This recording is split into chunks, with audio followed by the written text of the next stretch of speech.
Muito boa noite. Olá, boa noite. Boa noite. Este é o primeiro serão de poesia do ano de 2022. Um ano que está a dar continuação ao medo. Toda a gente no mundo está com medo. Eu, inclusive, e tenho muito mais medo do que quando estive na guerra colonial. Eu, na guerra colonial, tinha quase à minha frente aquilo que me assustava. Os guerrilheiros. Aqui não conseguimos ver aquilo que nos incutem para nós termos medo. Mas o medo a que eu me refiro não é só de agora. O medo já vem de longe. E o medo está muitas vezes na poesia que os poetas escrevem, está nas cartas que se escrevem, está nos livros. O medo foi sempre uma forma de nos coibir de sermos livres. Por isso, e porque o medo tem muitas caras, acho que a atual se chama Covid-19, mas creio que houve alguém para nos assustar ainda mais, decidiu chamá-lo Delta, Omicron e tal. Eu tenho medo, muito medo. E é justamente um poema pouco original do medo que eu vou começar esta sessão. O poema é de Alexandre O'Neill. O medo vai ter tudo: pernas, ambulâncias e o luxo blindado de alguns automóveis. Vai ter olhos onde ninguém o veja, mãozinhas cautelosas, enredos quase inocentes, ouvidos não só nas paredes, mas também no chão, no teto, no murmúrio dos esgotos e talvez até, cautela, ouvidos nos teus ouvidos. O medo vai ter tudo: fantasmas na ópera, sessões contínuas de espiritismo, milagres, cortejos, frases corajosas, meninas exemplares, seguras casas de penhor, maliciosas casas de passe, conferências várias, congressos muitos, ótimos empregos, poemas originais e poemas como este, projetos altamente porcos, heróis. O medo vai ter heróis, costureiras reais e irreais, operários, assim sim, escriturários, muitos, intelectuais, o que é que se sabe? A tua voz talvez a minha, com certeza a deles. Vai ter capitais, países, suspeitas como toda a gente, muitíssimos amigos, beijos, namorados esverdeados, amantes silenciosos, ardentes e angustiados. O medo vai ter tudo. Tudo. Penso no que o medo vai ter e tenho medo, que é justamente o que o medo quer. O medo vai ter tudo, quase tudo, e cada um por seu caminho havemos todos de chegar, quase todos, a ratos. Sim, a ratos. Vamos.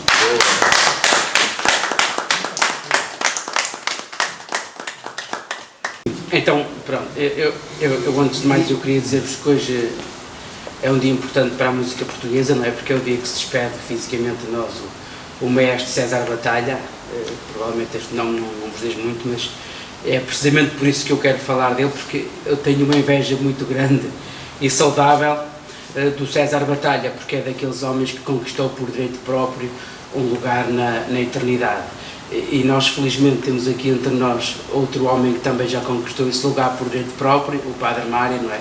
Portanto, são homens que deixam uma obra que vai muito para além do tempo histórico em que eles viveram, e por isso, em relação ao César Batalha, se eu vos falar da música A Todos um Bom Natal, que é, em minha opinião, uma das melhores músicas de Natal do mundo, e é portuguesa, e portanto, se vos disser que o autor dessa música foi o maestro César Batalha, acho que percebem perfeitamente porque é que eu digo que aqui a criação superou claramente o Criador. E por isso eu quis fazer esta pequena homenagem, no fundo, ao homem que fundou o coro de Santa Mar do Eiras, que o dirigiu durante 50 anos, que começou a compor aos 15 anos, não é? E que nos deixou esta obra, que seguramente que vai ser conhecida pelos nossos netos, pelos nossos bisnetos, e sei lá quem mais, porque realmente o A Todos um Bom Natal teve um sentimento especial para mim, porque a minha filha pela primeira vez ouviu esta música com ouvidos de ouvir e ficou tão fascinada com a melodia e com o poema com que eu terei ficado na idade dela, e portanto ela também a partir de agora acho que vai fazer desta canção um bocadinho também um dos seus hinos de Natal todos os anos, pronto, por isso eu queria também, que é o dia não é aquele que morreu, portanto hoje, e pronto, e eu também, pronto, o primeiro poema que eu preparei para vos ler é uma coisa que também vem no fundo no poema do José Claudino, mas ao contrário, é um poema de humor, é um texto de humor, mas que nos diz muita coisa, não é? Que é o Manifesto Anti-Leitura do José Feiner. Abaixo a leitura. Andam por aí alguns elementos suspeitos que se escondem na sombra das bibliotecas e chegam a ir às escolas para espalhar um vício terrível e abominável, especialmente junto dos mais novos, dos mais tenros, dos mais ingênuos.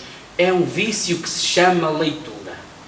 Os passadores dessa droga dura, os dealers da leitura, transformam simples cidadãos em leitores, em mortos-vivos, em gente que entrega a sua vida aos livros e que se esquece de tudo o resto. O leitor é um doente. O leitor é um viciado. O leitor esquece-se de tudo o resto só para ler. Cuidado com eles, porque o pior de tudo é que a leitura pega-se. Cuidado com os leitores, afastai-os de vós, protegei os vossos filhos. Uma geração que lê é uma geração que pensa. Uma geração que lê é uma geração que duvida. Uma geração que lê é uma geração que questiona. Uma geração que lê é uma geração que critica.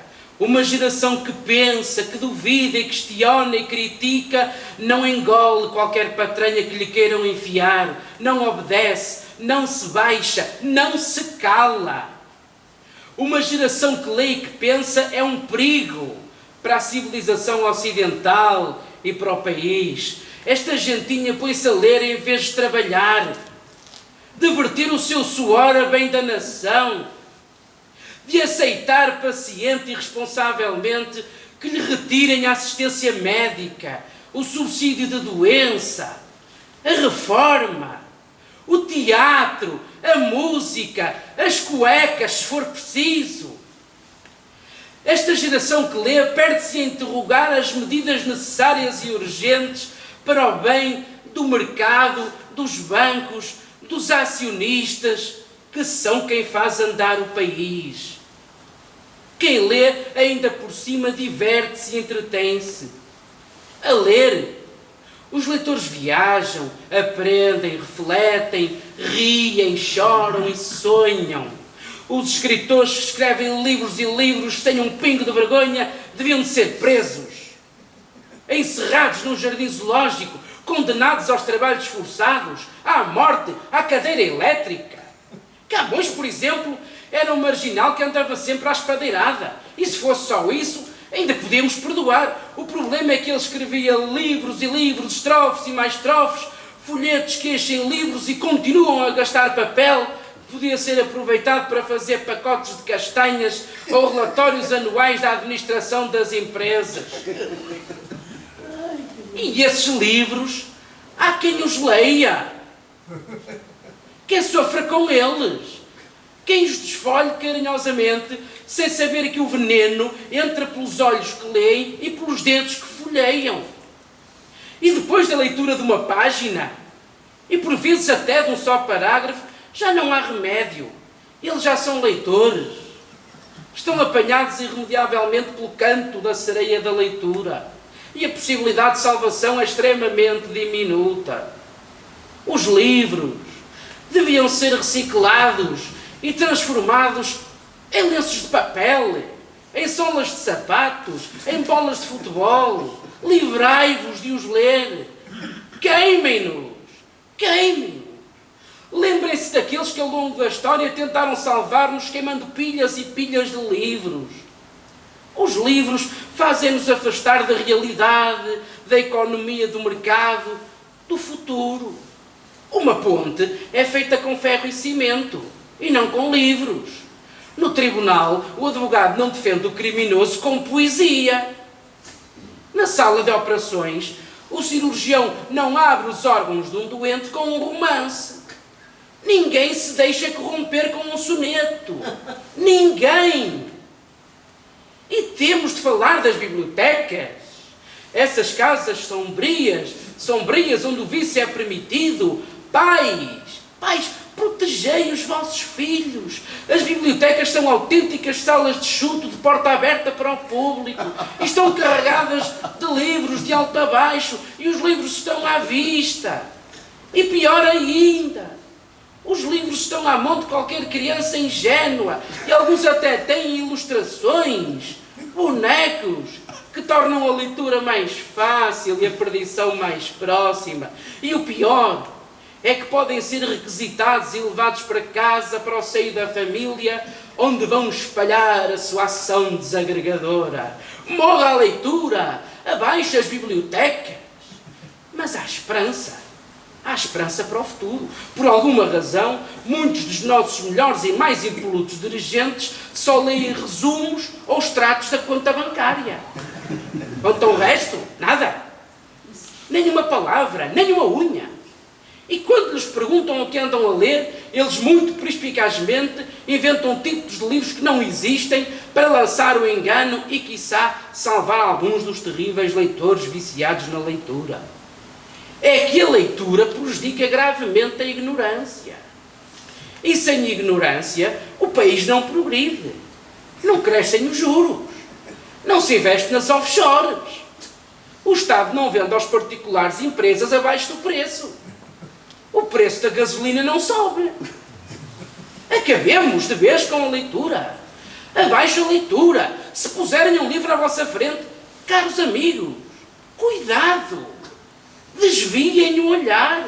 Não abram nenhuma página. Pode bastar um verso para vos contaminar. Um homem que lê pode desejar viver num mundo melhor. Pode de repente sentir as lágrimas correndo-lhe pela cara abaixo. Pode querer subitamente ajudar os aflitos.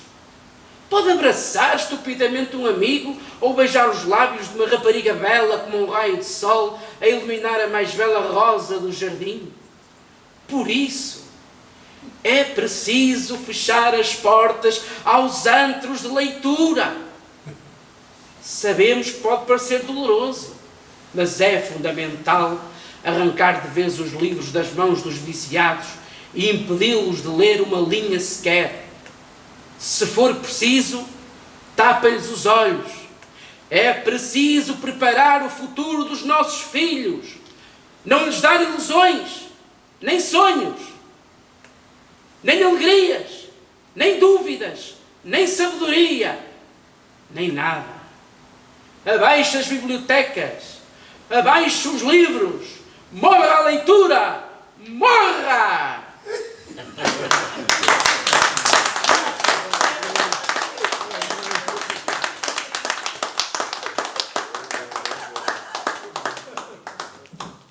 Eu trago, para começar, um pequeno poema chamado Nova Trova do Vento que Passa. Manuel Alegres escreveu a trova do Vento que Passa, que são muitos versos, muitas estrofes, que o Adriano Correia de Oliveira só cantou algumas, e eu decidi fazer uma nova trova do Vento que Passa, pequenina, quase como se fosse para ser cantada pelo Adriano. Pergunto ao vento que passa notícias do meu país. E o vento, cheio de graça, o vento tudo me diz. São ladrões e assassinos quantos vestem de poder.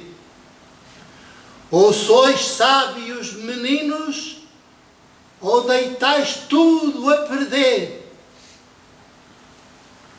Não viver aves do céu e também lírios do campo. Ninguém tem nada de seu, tudo é nosso, que encanto.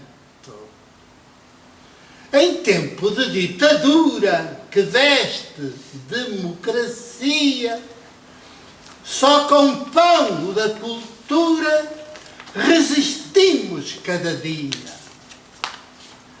Ousai ser canto e dança, poema feito de afetos, universo sem parança, criadores de projetos. Contra a guerra financeira, o cinismo sem igual, passai vossa vida inteira só com o essencial. Só com o essencial vais ao fundo o mercado, vais cabo do capital, sois irmãos de braço dado.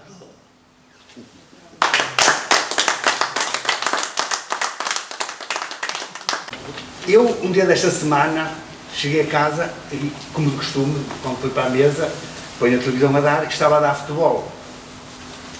E eu passei a televisão para outro canal, para aquele canal que ninguém vê, aquele TV reality show. Só eu é que vejo, ninguém vê, só eu é que vejo. No caso não vejo. E acontece que eu vejo lá o Big, Nem ouço.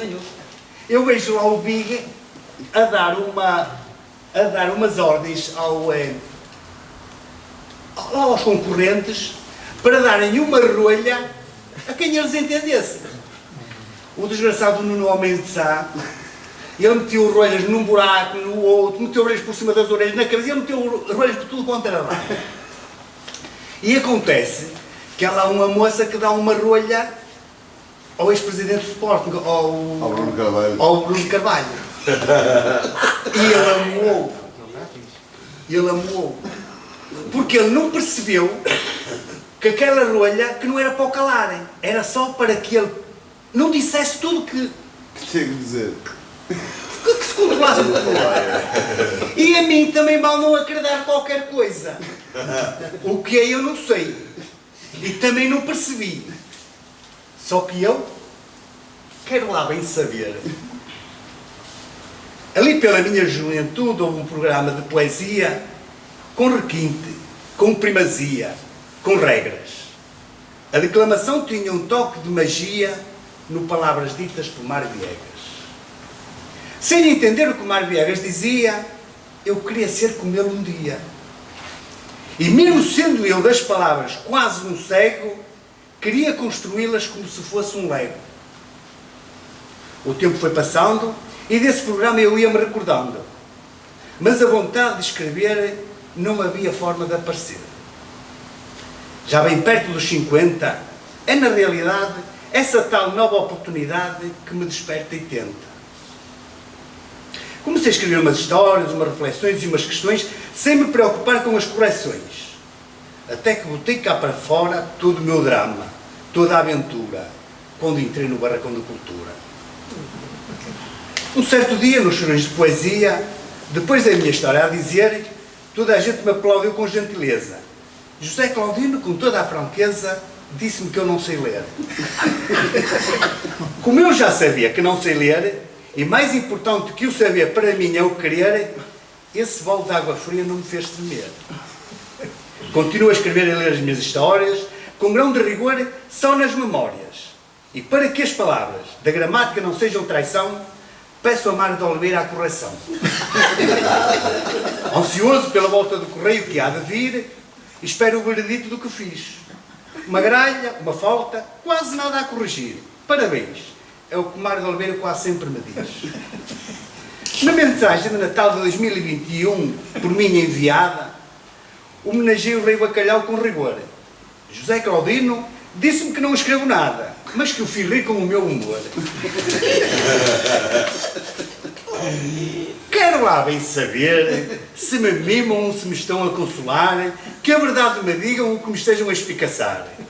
Só quero é saber, e é o que para mim importa, que a minha consciência não me diga: Carlos, estás a mentir com o que de ti brota. Das palavras que andei tantos anos emperrado na forma de escrever e ler, sou por muitos criticado, mas nem todos sabem o que estou a dizer. Gosto desta gente que vindo do nada, e pouco me importa se o seu ser está certo. Basta saber que percorreram a estrada e que não se perderam no deserto.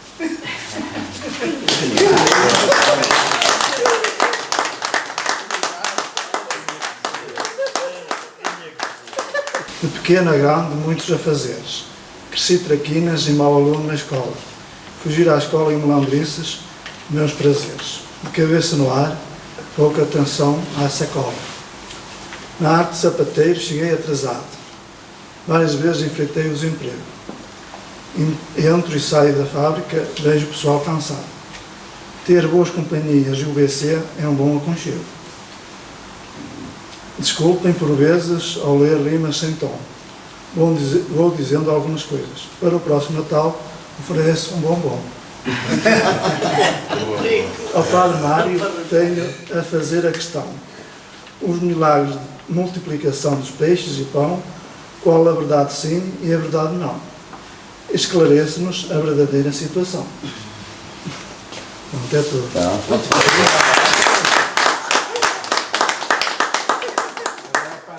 As ruas da minha terra eram de terra batida, em ribeiras transformadas nos longos e tristes dias de chuva, ou em desertos de pó, nos sufocantes dias de verão. As ruas eram palmilhadas por adultos, crianças e animais, conviviam em perfeita união. Repartiam-se as dificuldades, vivia-se em perfeita harmonia, partilhavam-se as agruras da vida, não havia lutas individuais, havia carências, fome, doenças, falta de muitas condições. Subjava a liberdade, a segurança das brincadeiras estouvadas nas ruas da terra batida da minha terra, na beira. Por algumas ruas da terra batida da minha terra, esquecida pelos órgãos de poder, corriam pestilentos ribeiros com nascentes nas portelhas, nas cortes ou nos correios. As ruas da minha terra estão devidamente calçadas, por elas não passam tantos animais, são poucas as pessoas que nelas se cruzam e conversam. Estão fechadas as portas e janelas, não se ouve mais o choro, o grito, a correria de uma criança, levando para a sua casa, com melhores condições, os pés enlameados ou cobertos de pó, a felicidade nas mãos, no sorriso e no olhar, um mundo de ilusões, de paz e de esperança. Hoje, na minha terra, as ruas são feitas de silêncio, cortado pelo ladrar de um cão, pelo canto de pássaros ou de um galo, que despertam a madrugada.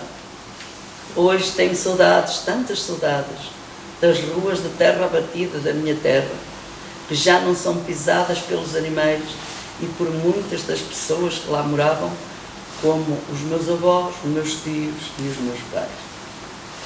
Isto é poema de uma senhora que enviou para o Barracão de Cultura 2 livros. Chama-se Maria Alcina Adriano. Mandou mesmo diretamente aqui para o OBC. Você conhece, Padre Mário? Muito bem. Padre Mário, conhece. Obrigada pelo vosso carinho e pela vossa disposição para todos. É sempre um gosto estar aqui. Olha, eu vou ler um poema de unha señora poetisa galega que se chama Curra Feigueiroa.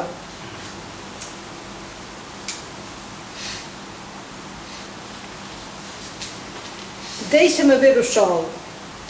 Deixa-me ver o sol por detrás das nuvens. Deixa-me ouvir o riso das montanhas. Quero sentir o canto dos regatos e ver dançar a lua pousada na ponta do seu raio de prata, labrada pelas mãos do moinheiro, afiar água em filigrama branca. Rodopios de um luar sem sombra, onde se embanha o vento morno de todas as esperanças.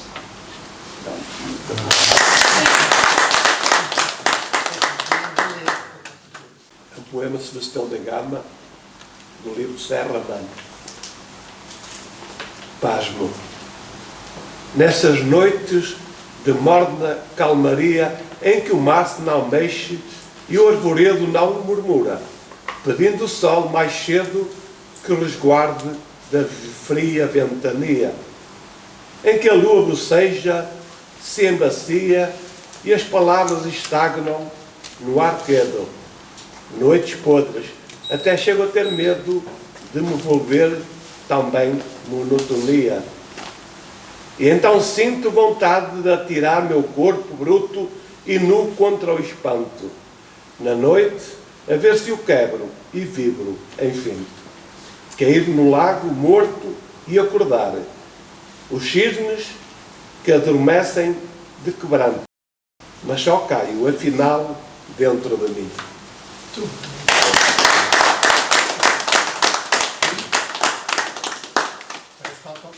É uma homenagem aos Carvalhos, de Miguel Torga. Eis o pai da montanha, o bíblico Moisés vegetal. Fala com Deus também, deste Sinai.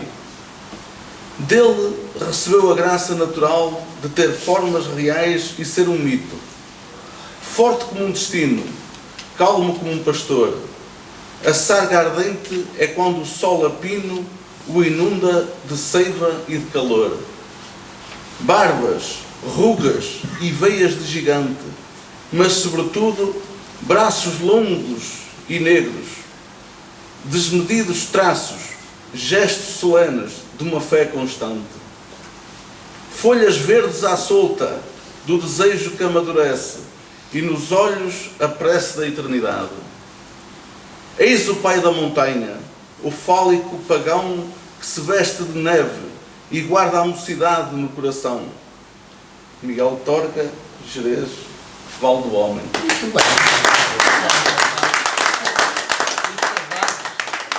Os livros, como as pessoas,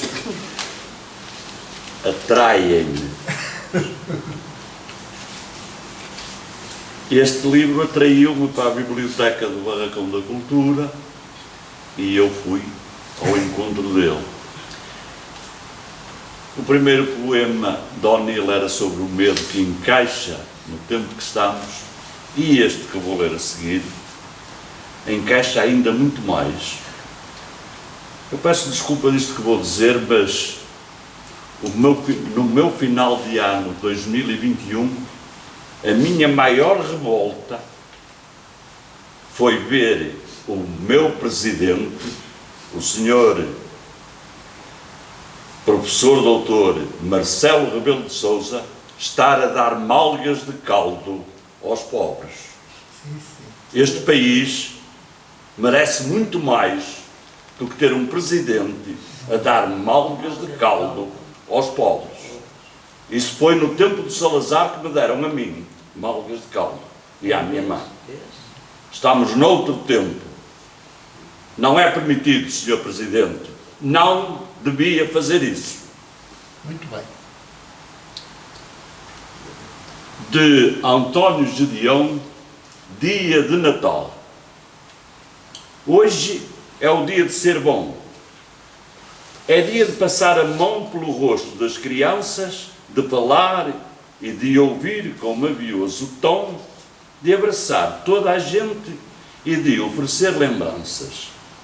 É dia de pensar nos outros, coitadinhos, nos que padecem, e lhes darmos coragem para poderem continuar a aceitar a sua miséria, de perdoar aos nossos inimigos, mesmo aos que não merecem, e meditar sobre a nossa existência, tão efêmera e tão séria.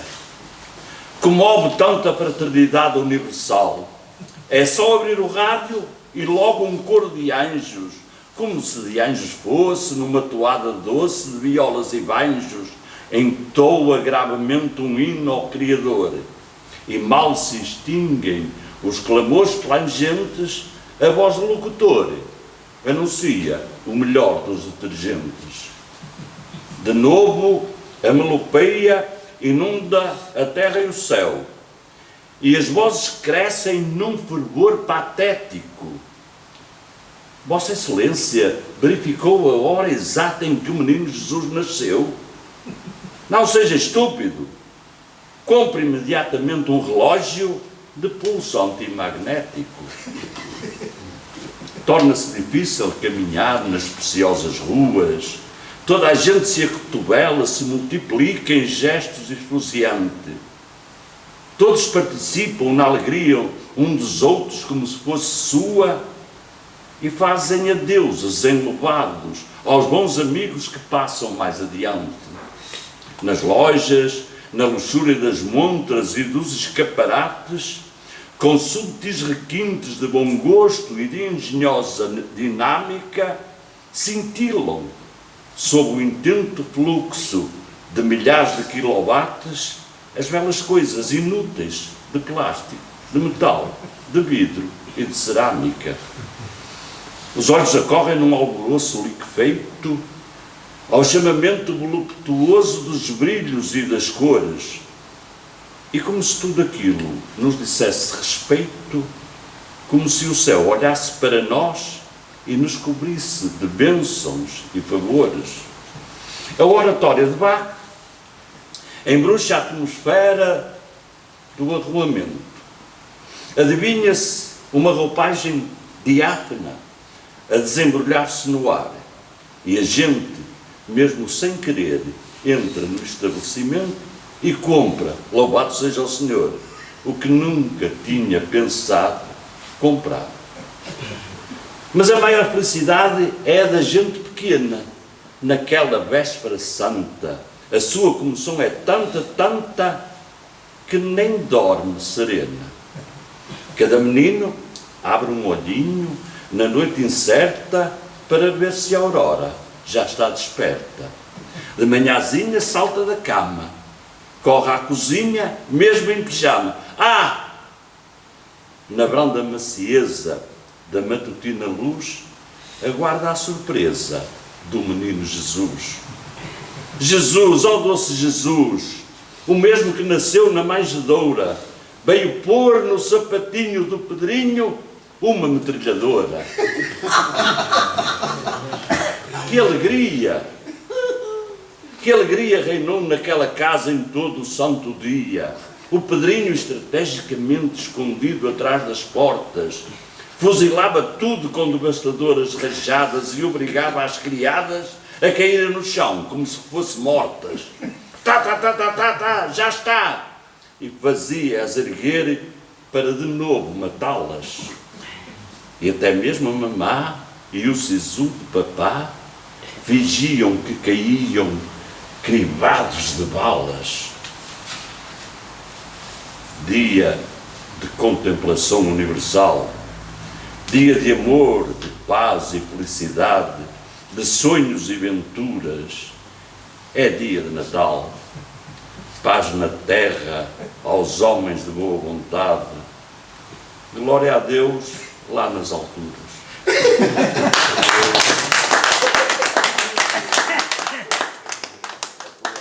Este texto foi um texto que o Carlos me enviou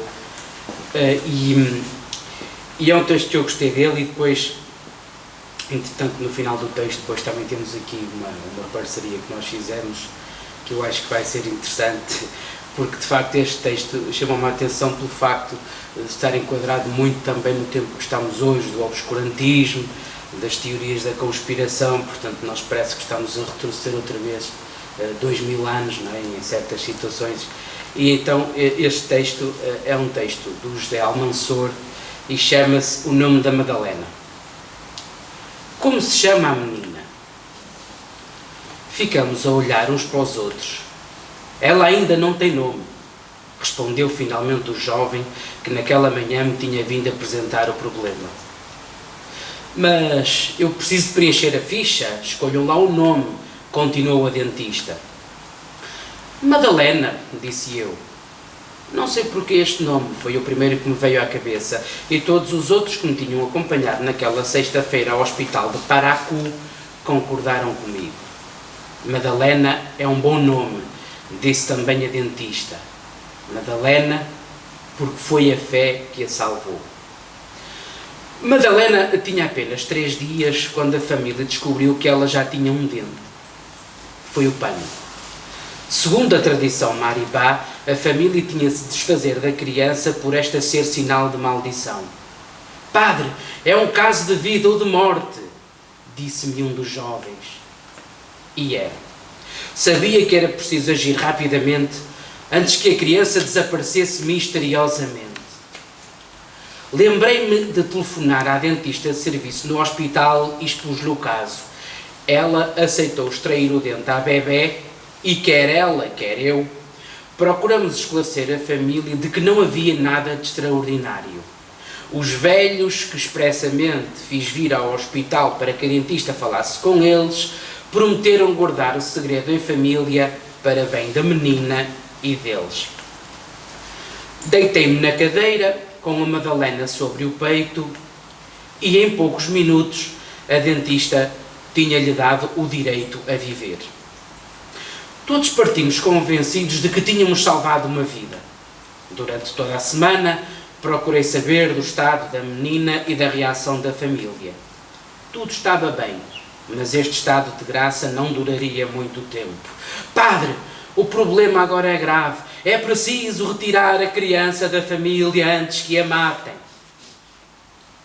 Eram os mesmos 2 jovens tios, paterno e materno da criança, que tinham vindo uma semana antes. Lá me disseram que agora era a mãe que rejeitava a criança. O facto de ter contraído uma mastite era já atribuído à maldição de Madalena. Sabia que não podia perder tempo. Se quisesse salvar a Madalena, tinha de ir buscá-la o quanto antes. Quando entrei na casa, já todos sabiam ao que vinha. Peguei na criança, que dormia tranquilamente, e no saquito dos trapos que já tinham preparado para eu trazer. Todos me confirmaram que não queriam a criança e que estavam dispostos a assinar todos os papéis que fosse necessário. Quando saí com a pequenita nos braços, notei que os olhares evitavam cruzar-se com o meu. Sabia que para eles não era fácil separarem-se assim do bebê, mas a tradição, o medo da maldição e, sobretudo, a pressão dos outros habitantes da aldeia obriga os baribás a este comportamento que nos parece demasiado primitivo. E ali estava eu, já em casa, com um bebê de poucos dias nos braços e ainda sem saber o que fazer. Ela dormia tranquilamente, alheia ao drama e à tradição. E quando tu acordares, Madalena? Perguntei-lhe eu, baixinho, à procura de respostas, que sabia que ela não me podia dar. José de Almanzor. E agora vou passar a palavra ao Carlos, que vai dar conta desta nossa parceria. Se me dão licença, agora eu antecipo. Olha, isto que o Filipe acabou de nos ler, como ele disse que é de José de Almanzor. José de Almanzor é um rapaz, meu amigo da minha idade, mais velho que eu 4 dias, que é missionário no Seminário Verbo Divino. E esteve nas missões no Benin. E quando ele veio, lançou um livro que se chama Crónicas do Benin. E foi lançado no Espaço dos Duques de Bragança. Aquilo estava abarrotado de gente, Fermentões estava lá em peso. E eu, nessa altura, na minha vida, até a essa altura, se calhar tinha lido meio livro. E o Zé Maria José de Almofora José Maria, é tão querido na freguesia, porque a freguesia foi em peso, e eu li o livro. Li o pai 2 ou 3 vezes para entender, mas li o livro. E ele lembrou-se. E de todas as histórias, realmente esta foi a que mais me marcou.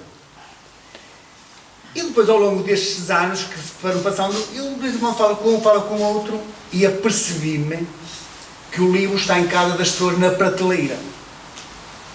E então eu, envolvido agora nestas coisas da poesia aqui do Barrancão de Cultura, deu-me para fazer uma recriação daquele trabalho. Ora, mas eu queria primeiro que vocês tomassem conhecimento do trabalho em si. Epá, desculpem lá, isto não é a desfazer de ninguém, mas eu, dos habituais presentes aqui, haviam 3 pessoas que tinham capacidades para me ler isto bem lido, como foi lido pelo Filipe. Para ser o mínimo, ser o Filipe, o José Claudino e o Padre Mário.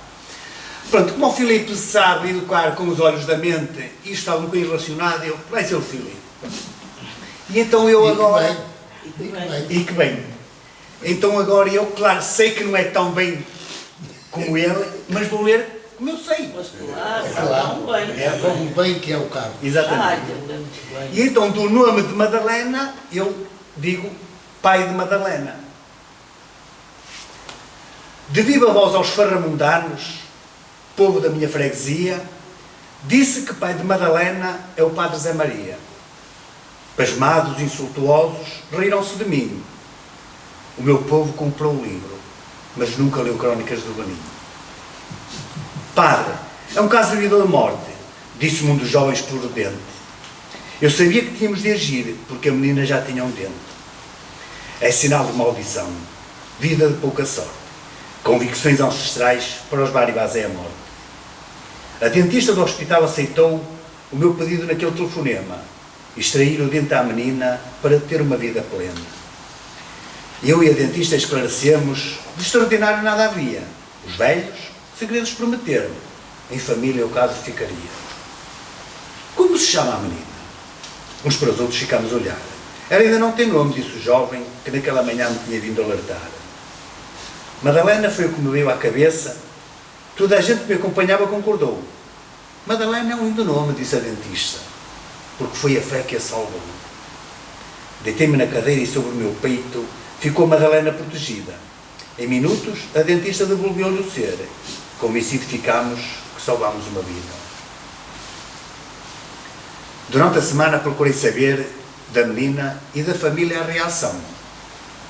O estado de graça duraria pouco. O prenúncio era a defunção. Foi-me dito pelos tios de Madalena, os mesmos que me trouxeram a anunciação, que a mãe contraíra uma mastite. Da Madalena já era a maldição. Não havia tempo a perder se a menina quisesse salvar. Quando entrei em casa de Madalena, já todos sabiam que eu a ia buscar. Os olhares evitaram o meu no momento que me estou a retirar. Levava tão bem comigo a garantia de todos os papéis necessários a assinar. A separação não foi fácil, mas o medo da maldição obrigava os baribás a esta primitiva ação. Já em casa, sem saber o que fazer para garantir o futuro àquela pequena, sabendo que não tinha resposta, perguntava-lhe: e quando tu acordares, Madalena? Meu povo farramundano, que guardais o livro como se relíquia fosse, devorai-lhe as palavras, deliciai-vos com as crónicas que do Beninho nosso Zé Maria nos trouxe.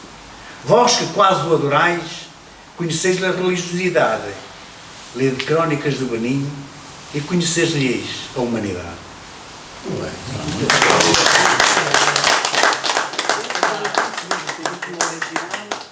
Então, do meu livro Quadras e Outros Cantos Poema, vou tentar trazer-vos para a terra neste serão de poesia. Na terra já estamos, mas se ficarmos ainda mais bem plantados nela, melhor. Porque este é um tempo que exige tudo de nós, e ou damos tudo ou somos simplesmente comidos. Porque vivemos em guerra. Não é uma pergunta, é uma afirmação. É o título do poema. Porque vivemos em guerra. Porque vivemos em guerra, uma guerra financeira, uma guerra mundial, tudo aquilo que fazemos, tudo aquilo que dizemos, mate o grande capital. Quando já tudo se encontra completamente minado e o grande capital está ao comando do mundo, faz da casa uma trincheira, da palavra faz duelo, da palavra faz duelo, faz da casa uma trincheira. Quando todos em redor vivem só para futebols e os grandes das igrejas vendem os seus cultos tóxicos, faz-te vento, faz-te sopro, faz do viver movimento, faz do viver movimento, faz-te sopro, faz-te vento. Nem que todos te abandonem, te deixem só na missão e até os teus amigos digam que estás pirado, segue em frente no combate, todo paz, toda ternura, todo paz, todo ternura, segue em frente no combate. Maldigo a teologia que nunca toma partido e deixa que os do dinheiro bebam o sangue dos pobres. Faz-te pão e faz-te vinho, nem que eles te crucifiquem.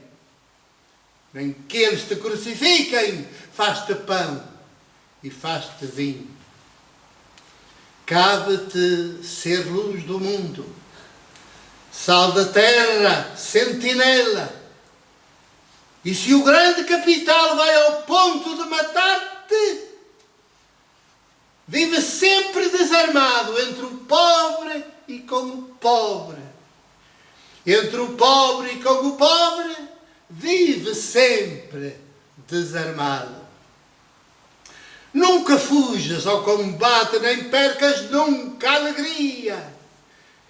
E se os grandes das igrejas te riscam dos seus registros, abre a todos os teus braços, dá a todos teu perdão, dá a todos teu perdão, abre a todos os teus braços. Porque o Cristo, ao vermos que o Ocidente só pratica a idolatria e que o Cristo que o suporta faz-nos esquecer Jesus, enfrenta todo o poder, protege todas as vítimas, protege todas as vítimas, enfrenta todo o poder.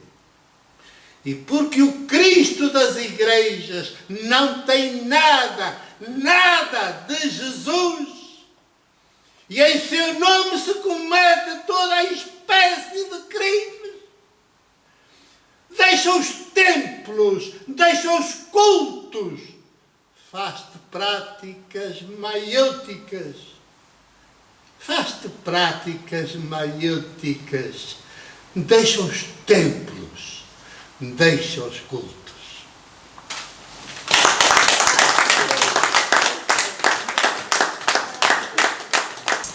Olhas para mim, o teu olhar perdido esculca as sombras alastradas que desenham o caminho sem final. Somos nós, à beira desta estrada, sombras brancas que, no fim de cada inverno, como flocos de neve, inevitavelmente o sol derrete e vai.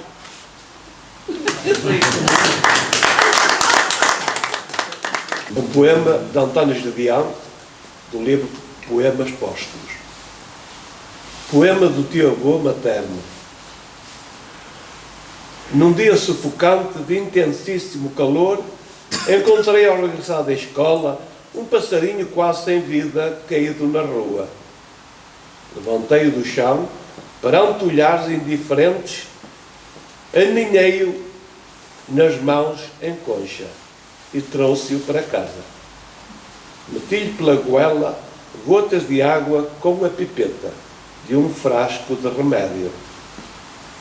Dirigi-lhe palavras carinhosas que ele pareceu entender. e mal o achei melhor, abri-lhe as mãos e dei-lhe a liberdade. Todos me cumprimentaram pelo bondoso coração que assim revelei. Todos cumprimentaram minha mãe pela boa educação que me soubera dar. Todas as visitas que me deram palmadinhas no rosto, e fui apontado aos meninos maus das visitas como um exemplo edificante que todos deveriam seguir. Eu sorria-me, porque me lembrava de ter ouvido contar que um tio-avô materno, que não cheguei a conhecer, também um dia encontrara um passarinho caído na rua e fizeram o mesmo que eu fiz. Francisco, ler algo. Do Vítor Luís Grilo, Sol em certas manhãs.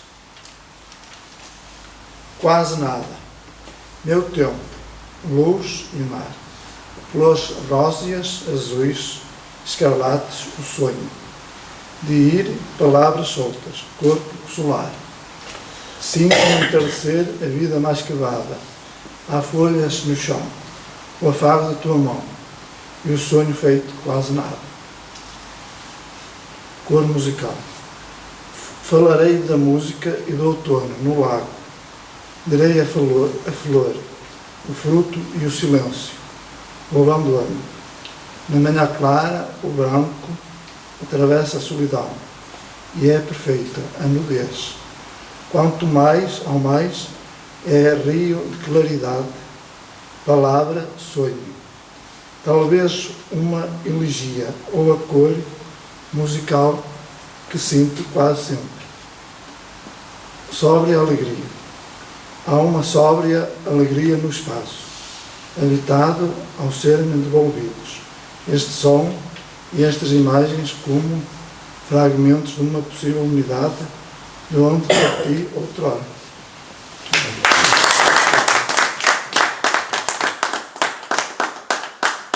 Outro livro da Maria Alcina Adriana, que ofereceu.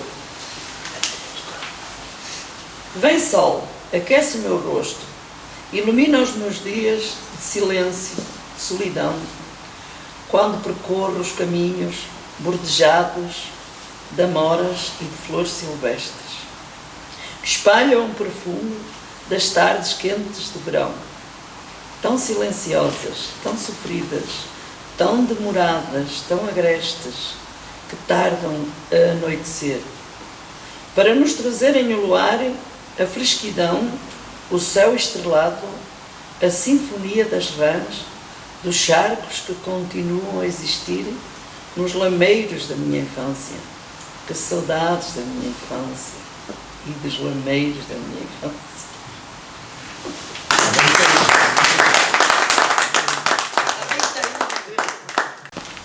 Quem sou eu? Uma pergunta. Eu tenho um corpo, mas não sou meu corpo. Eu posso ver e sentir meu corpo, mas o que pode ser visto e sentido não é o meu verdadeiro corpo. Meu corpo pode estar cansado ou excitado, doente ou saudável, pesado ou leve, mas nada disso tem a ver com o meu eu interior. Eu tenho um corpo, mas eu não sou o meu corpo. Eu tenho desejos, mas eu não sou os meus desejos. Eu posso conhecer meus desejos. E o que pode ser conhecido não é o verdadeiro conhecedor. Desejos vêm e vão, flutuando através da minha percepção. Mas eles não afetam o meu eu interior. Eu tenho desejos, mas não sou os meus desejos. Eu tenho emoções. Eu posso sentir as minhas emoções. E o que pode ser sentido não é o verdadeiro ser senciente. As emoções passam através de mim, mas elas não afetam o meu eu interior. Eu tenho emoções, mas eu não sou as minhas emoções. Eu tenho pensamentos, mas eu não sou os meus pensamentos. Eu posso conhecer e intuir meus pensamentos. E o que pode ser conhecido não é o verdadeiro conhecedor. Pensamentos vêm a mim e pensamentos me deixam. Mas eles não afetam o meu eu interior. Eu tenho pensamentos, mas não sou os meus pensamentos. Eu sou o que permanece. Um centro puro de percepção. Uma testemunha impassível de todos esses pensamentos, emoções, sentimentos e desejos. O autor foi um indiano que eu nem vou outra vez a pronunciar. Como o inglês é mau, o indiano nem queiram saber.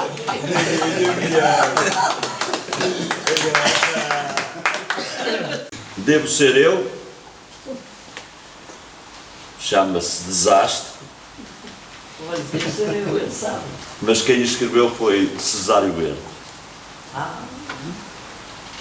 Ele ia numa maca em ânsias contrafeito, soltando fundos ais e trémulos queixumes, caíra de um andaime e dera com o peito, pesada e secamente em cima de uns tapumes.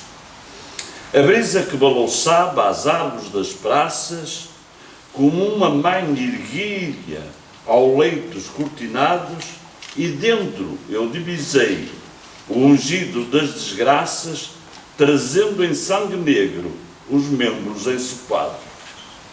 Um preto que sustinha o peso de um varal, chorava ao murmurar-lhe: homem, não desfaleça, e um lenço esfarrapado em volta da cabeça talvez lhe aumentasse a febre cerebral. Flanavam pelo aterro os dândides e os cocotes, corriam charabanques cheios de passageiros e ouviam-se as canções e estalos de chicotes junto à maré, no Tejo e as pragas dos cocheiros. Viam-se os quarteirões da Baixa em bom poeta, a rir e a conversar numa cervejaria. Gritava para alguns: que cena tão faceta, reparem que episódio, ele já não gemia.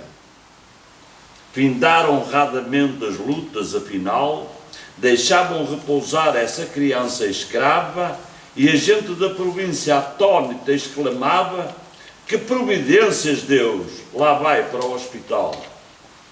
Por onde o morto passa, há grupos murmurinhos, mornas essências vêm de uma perfumaria e cheira a peixe frito, um armazém de vinhos numa travessa escura em que não entra o dia. Um fidalgote brada a duas prostitutas: que espantos, um rapaz servente de pedreiro. Bisonhos devagar passeiam uns recrutas e conta-se o que foi na loja de um barbeiro. Era enjeitado pobre e, para não morrer de vagas de suor, tinha uma vida cheia.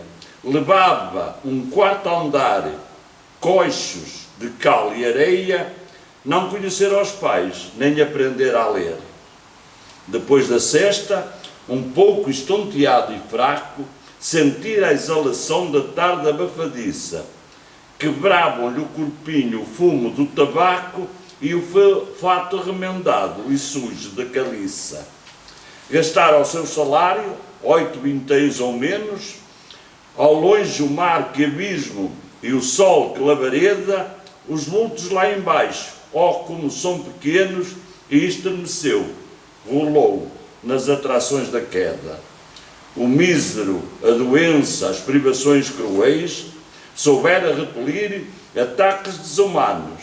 Chamavam-lhe garoto, e apenas com 6 anos andara a pregoar diários de 10 reis. Anoitecia então, o féretro sinistro cruzou como um cupé seguido de um correio, e um democrata disse: aonde irás, ministro, Comprar um eleitor? Adormecer? Não sei. Eu tive uma suspeita. Aquele cavalheiro conservador que esmaga o povo com impostos mandava arremessar, que gozo estar solteiro, os filhos naturais à roda dos expostos. Mas não pode ser. Deite-se um grão de véu, de resto a dignidade e a corrupção que sonhos. Todos os figurões cortejam-no risonhos e um padre que ali vai tirou-lhe o solideu. E o desgraçado, foi para a vala imensa, na tumba e sem adeus dos rudes camaradas. Isto porque o patrão negou-lhe a licença e o inverno estava à porta e as obras atrasadas. E antes, ao soletrar a narração de facto, vinda de um local hipócrita e ligeira, berrara ao empreiteiro um tanto estupefacto: morreu, pois não caísse alguma bebedeira.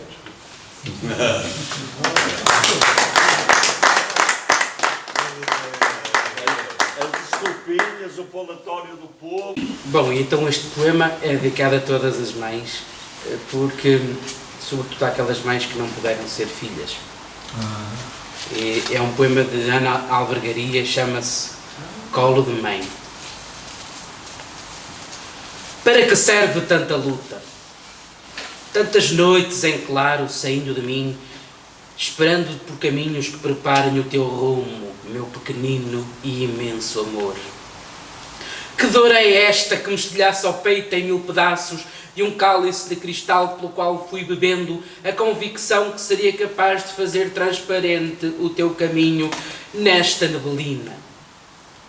Se me desvendasses, meu pequenino e imenso amor, saberias de todas as dores contidas nos sorrisos que arranco a sangue frio, da vontade de chorar só para reacender o brilho do teu olhar.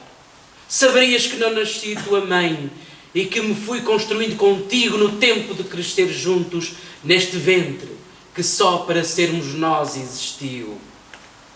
Fizemo-nos grandes, meu amor, nas boas noites de histórias de encantar, nos beijos de bom dia em que amanhecemos, nas lágrimas que desviei do teu rosto e tudo meu, nos abraços dos regressos e na saudade anunciada antes das partidas. Fizemo-nos grandes, meu amor, nos jogos de brincar no faz de conta de ser feliz. Perdoa este cansaço, esta ausência de força para te embalar os sonhos. Perdoa se ainda não aprendi contigo a sonhar. Perdoa este choro aberto de mãe, mas hoje queria ser somente a filha amada e o aconchego do colo que perdi e mais nada. Ana Albergaria.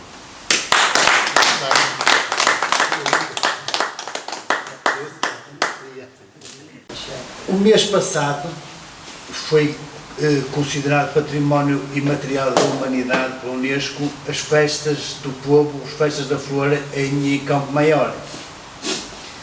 Pronto, eu já tinha isto e encontrei isto, que é de Rosa Guerreiro Dias, e é uma coisa que é uma particularidade engraçada, porque aquela festa não é regular, não se faz a festa todos os anos, aquilo só se faz quando o povo quer. E eles acreditam que quando vão fazer, que é sempre melhor do que do ano anterior. Então será que vamos ter festas? Rosa ajeitando outra rosa, alta noite à luz da lua, olhando as flores orgulhosa que cobrem o teto da rua. O povo espreita e aplaude, corre a cortina para ver estes gestos de saudade que irão para sempre viver. Os olhos dos mais idosos já de tanto olhar já cansaram, mas vão sorrindo vaidosos desta arte que ensinaram. E assim, meu povo contente, sua arte, por sua arte mostrar, abre a porta a toda a gente que nos quiser visitar. E se este ano, meus senhores, a festa chegar enfim, vamos ter lindas flores plantadas neste jardim. Rosa Guerreiro Dias. Eu tenho aqui um texto, um poema que dava para ser cantado com música de José Afonso, mas eu vou só dizê-lo. Chama-se Adeus Mundo Financeiro. Adeus mundo financeiro, adeus que te vou deixar. Prefiro ser um canteiro do que para ti trabalhar. Neste mundo do dinheiro, trabalhar é uma tortura. Não tens ninguém companheiro, nem tens o pão da cultura. Até o ato de criar fica refém do mercado, pois só consegue vingar se for por ele marcado. Se filhas, filhos gerares, são-te depressa tirados, pagas para os criares, mas saem-te formatados.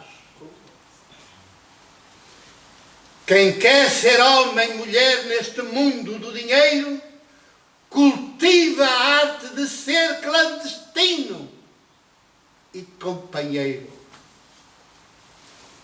Se quisermos ser humanos, não podemos ser cristãos. Quem abençoa os tiranos não vê nos outros irmãos. Tudo o que eu faça e diga tem de gerar liberdade. Nem que o poder me maldiga e trate com crueldade. Como as aves do céu e os lírios, não sei de teres poderes. Conheço muitos martírios, fecundo muitos viveres. Canto, danço, ser humano, todo paz, fragilidade. Não sei de senhor nem amo, sou ruá, sou liberdade. A beleza das belezas é sermos outros Jesus.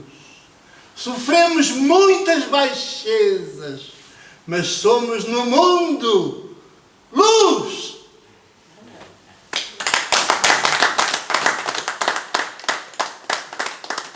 A ser texto de Curra Figueiroa.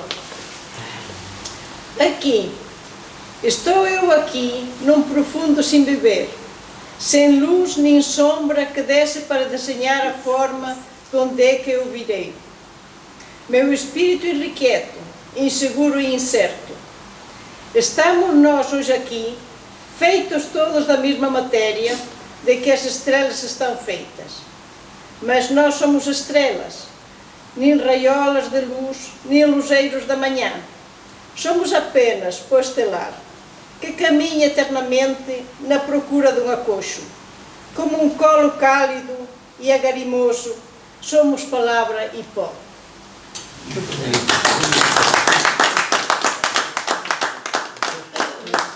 Poemazinhos aqui do meio. O que penso e amo. Há tantas palavras que me falam. Noite, desesperança, mar, vontade.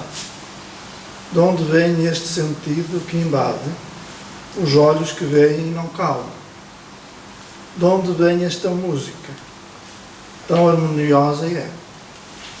Lembra-me um facto inutilmente perdido. E também a solidão, com que verás armas que me defendem. Se aquilo que não entendo pode ser canção, com que palavras direi o que é coelho e outros motivos da vida. Tudo que penso e amo estará naquilo que escrevo, não é outro, como chama que arde. Querer-te é olhar o sol em cada dia e sentir a casa, a música, o exterior, canção que ergo, amor no tempo que passa. É ser fiel, como quem não sabe, se não amar de alma inteira, e dizer a vida o afeto. A luz que nos envolve, como chama que arde. Tudo bem.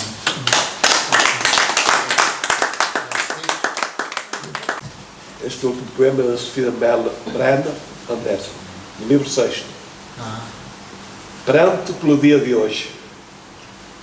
Nunca choraremos bastante quando vemos o gesto criador ser impedido. Nunca choraremos bastante quando vemos que quem ousa lutar é destruído por troças, por insídias, por venenos e por outras maneiras que sabemos, tão sábias, tão súbeis e tão peritas, que nem podem sequer ser bem descritas. Pois é. Comecei com uns trabalhos, vamos acabar com uma montanha. Terra bendita e santa, terra estranha, os tristes pinheirais e alegres campos, ela silêncio, solidão, montanha, ela fonte coroada de relâmpagos, o retiro sonâmbulo das nuvens, ela um altar onde ardem as estrelas, montanha consagrada, eleita e virgem, alto templo da terra, onde o luar é tão saudoso, canto dos penedos e os lobos ficam tristes a cismar. Ó montanha num êxtase profundo, ermos planaltos contemplando Deus, cerros meditativos, altos píncaros, num grande voo da terra para os céus. Fisionomias trágicas de pedra, atitudes de esfinge incompreendidas, vertigem de abismos, precipícios, montanha que o sol veste de ouro e rosas, serra que és apenas e do céu, amo-te desde o instante extraordinário em que o teu vulto cósmico se ergueu ante os olhos que têm as minhas lágrimas. Amo-te, ó serra, em tudo o que és. Amo-te desde a rocha que em ti sofre, ao tojo bravo e à urze tão mesquinha, de que sempre te vestes, porque enfim, tu és grande e portanto pequenina. Lindo.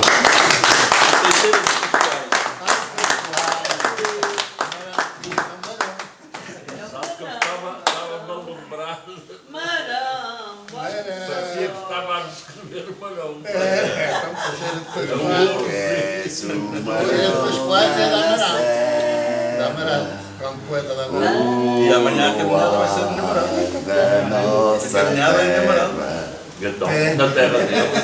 E a terra é bonita. Com prova de vinhos. Este Ainda não vem. Parece uma alma na serra, o luar da nossa terra.